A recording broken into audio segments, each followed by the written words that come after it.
If you're teaching students transitioning from elementary to late elementary level, you know that connecting familiar blocked chords to new chord patterns can feel overwhelming, and this is completely normal. Today, I'm sharing 8 multisensory activities that I've found make those chord patterns engaging and achievable.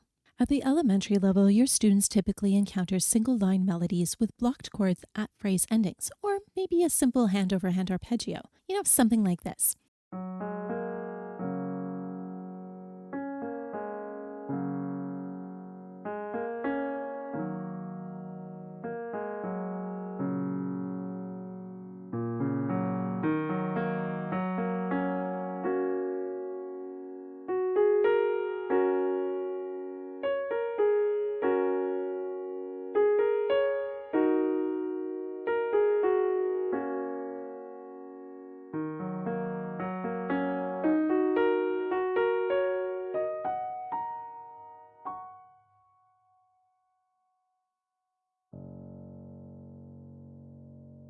Sunbeams Through the Canopy bridges elementary to late elementary with familiar black key patterns played in exciting new ways. So you can find it on my website or scan the QR code on the screen.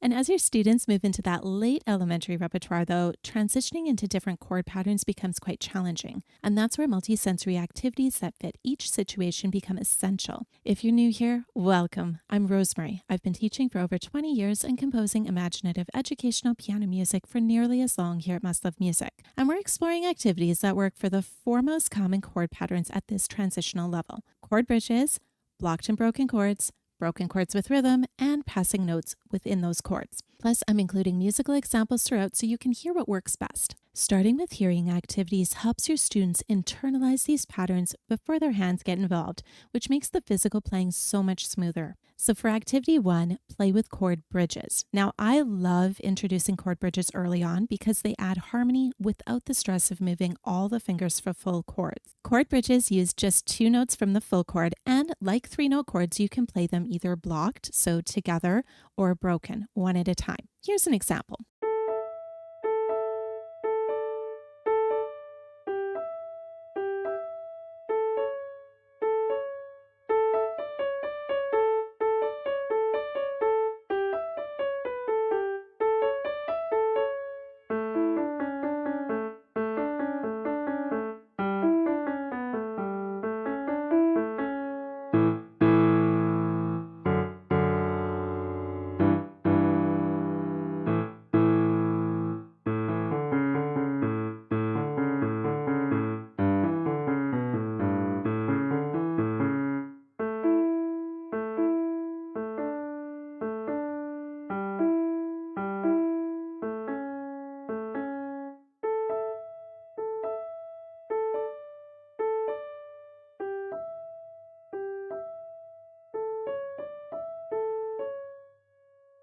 Thunder on the Horizon shows your students how chord bridges can create dramatic musical moments while building essential transitional skills. And as always, it's available on my website or this QR code here.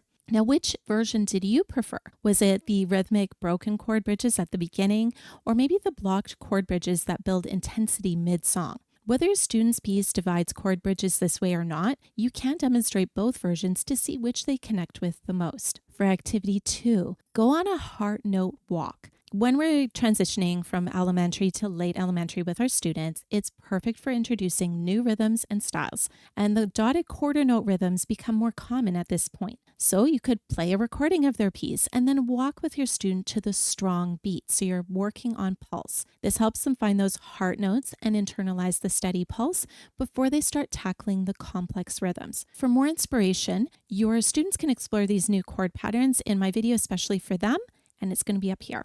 All right, so these hands-on activities where your students are playing let your students feel the difference between chord patterns while also building muscle memory and confidence. For activity 3, we're looking at mixed up chords.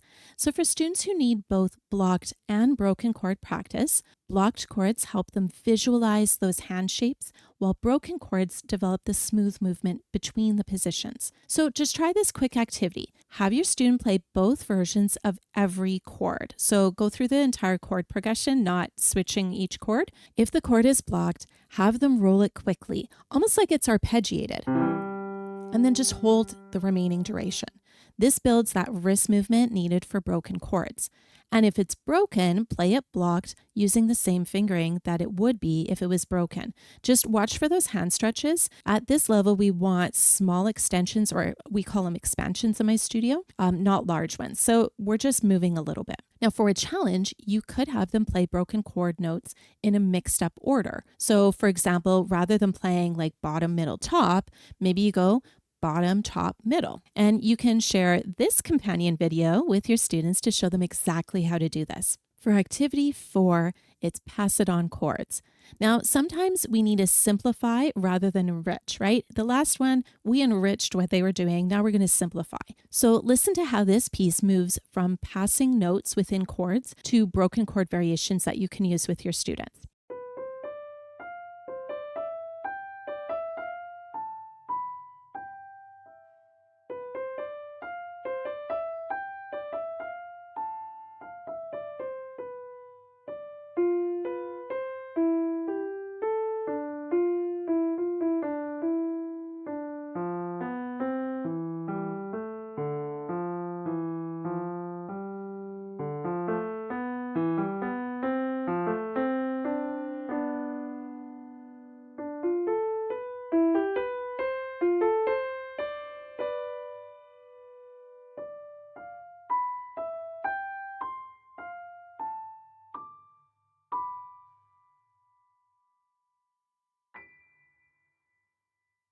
Did you hear how leaf dancing on the breeze takes that familiar broken chord pattern and then adds the musical sophistication your students will love mastering? Here are your pass it on options. You could remove the passing notes and play just the broken chords, then add the passing notes once that chord movement is solid. So that would be like your level 1 version. You could let them add passing notes in different spots. So once they know the pattern, then why don't they add a passing note to a different spot? So if the original passing note was between the tonic and median, try placing it between the median and the dominant. They may need help adjusting the rhythm, but it's fantastic for hearing how this changes the piece. By the way, you can also get more activity ideas for helping your students move smoothly on the piano for this video right here. You'll notice this one is a very heavy video in terms of linking up to more ideas.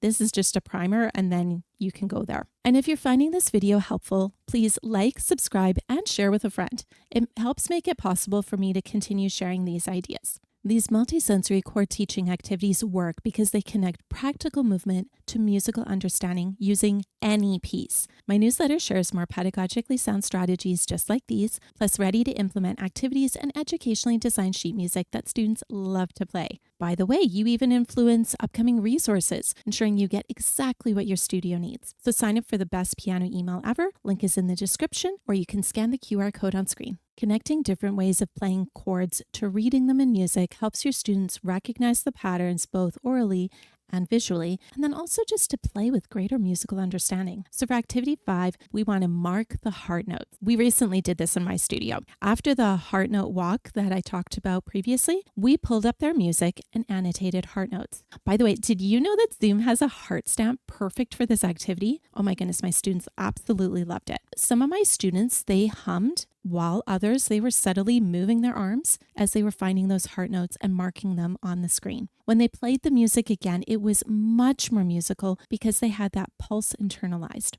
For activity 6, mark the pattern. Have your students highlight chord patterns in their music. It's the quickest way to see if they've internalized the rhythm and can recognize it in their music, right? You expect them to read music during the week, so ensure they understand what they're looking for. This activity works well with physical or digital music, though I prefer digital copies. One click erases those cute little heart markings, and it's ready for your next student. These next activities I'm going to talk about ensure your students remember these concepts long after finishing whatever their specific piece is. Having your students write different chord patterns solidifies their understanding and creates lasting learning that transfers to new pieces. So for activity 7, we're talking about chord rhythm patterns. Clap the rhythm for a section and then have them write it out. We absolutely love using whiteboards held up to the screen. So we just go like this. It's a low-tech version, but it's effective for quickly practicing rhythms. So here's an example of a piece that has 2 main rhythms and is perfect for this activity.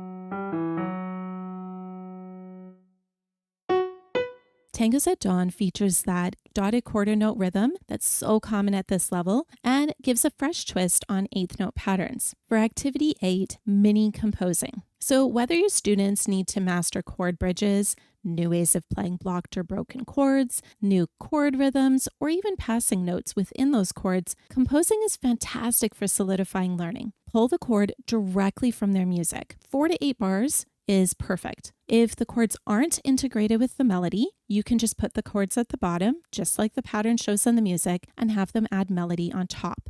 If the chords are integrated, like they were for in this video's examples, then write the pattern on alternating lines and have them change up inversions on the blank lines. So what this would look like is you write 4 measures of the chord progression, and then the next line, they would write their own version of it following a similar format and making sure that they have that same rhythm. Now, for more of a challenge, you could even alternate each measure, which leaves some of the chords out of the shown pattern. So measure 1, maybe you write in.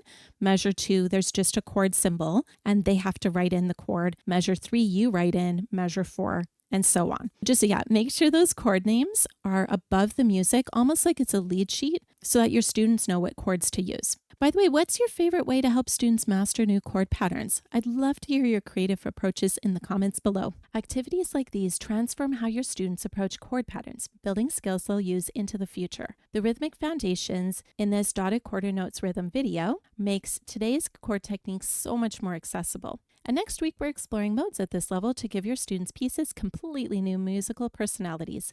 Thanks and happy teaching.